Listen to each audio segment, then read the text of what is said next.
What's up, meatheads? Coach MANdler here, and in today's video I want to share with you a few very simple cues you can use during curls and extension-based exercises like skull crushers to better activate your biceps and triceps for increased strength and size gains at the same time. And because you know I can't leave you hanging without hooking you up with a routine that puts these tips in motion, there's a killer arm workout at the end as well. So let's first talk about how to better engage your long head of the triceps, otherwise known as the lazy head in a lot of powerlifting and strongman circles, during extension-based movements like the skull crusher. Okay, so let's first talk about how to better engage the long head of your triceps, aka the lazy head, or the one that's involved heavily in lockout strength during the press, during the most common extension-based triceps movement there is, the skull crusher.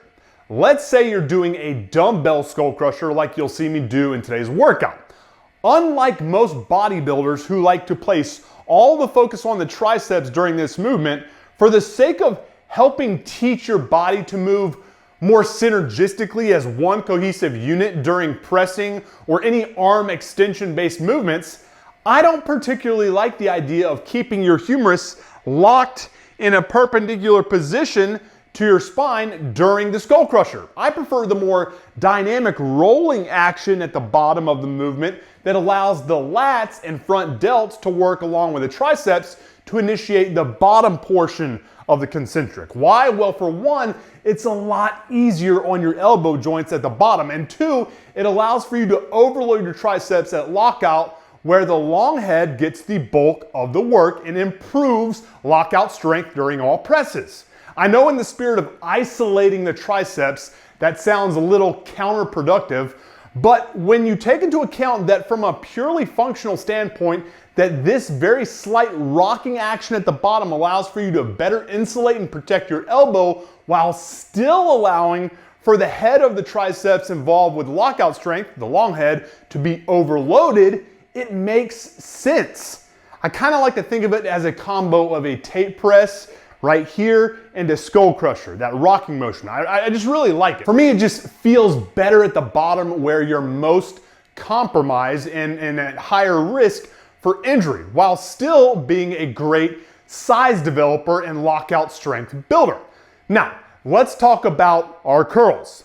The biggest mistake I see people making with curls that decreases activation in your biceps is not prioritizing the action at the top of the curl that the biceps is most associated and responsible for. I'm talking about supination of your wrist. If you're trying to prioritize growth of your biceps as opposed to your brachialis, you have to make it a point to keep your shoulder as externally rotated as possible so your elbow stays plastered to your side during the curl, and most importantly, supinate your wrist at the top of the movement. This action of supinating your wrist is what really forces your biceps to fire more dominantly instead of your brachialis, which commonly does so when keeping your wrist in a neutral position while doing the curl. The cue I like to give at the top of the curl during the supination is imagining you're pinching your pinky against your front delt. To really feel the difference, cue yourself to do this while adding a 3-second pause at the top and flexing your bicep as hard as possible before slowly lowering the weight back down during the eccentric. You may need to go a little bit lighter than you're used to doing, but I'm telling you right now, it'll make a huge difference in the pump you get and the results you get in both the strength and size department. So there you have it, a few form tips to help you increase activation of your biceps and triceps for increased size and strength building potential. Now, enough talking, let's get to work on this kick-ass arm workout.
Hey guys, thanks for checking out today's video. If you enjoyed it and want more, then do me a solid by hitting the thumbs up button, subscribing, hitting the alert icon so you get notified the instant I drop new videos here every Monday, Wednesday, and Friday. And if you're looking for a more in-depth view of exactly how I program for all of my clients who are short on time, yet hungry for some serious results as they age, then start by grabbing your free copy of the Kettlebell Cardio Blueprint that I've put together for you by clicking on either the book image that you see right over there to the right or the pin link at the top of the comment section down below. This free guide has a week's worth of my sub 10-minute home workouts, my top 10 rules for losing fat without losing size or strength, and my plug and chug workout builder to help you design fast and effective routines from the comforts of your home. So to grab it for free, just click over there or down there and I'll take you directly to the free download page, which allows you to put it to use today.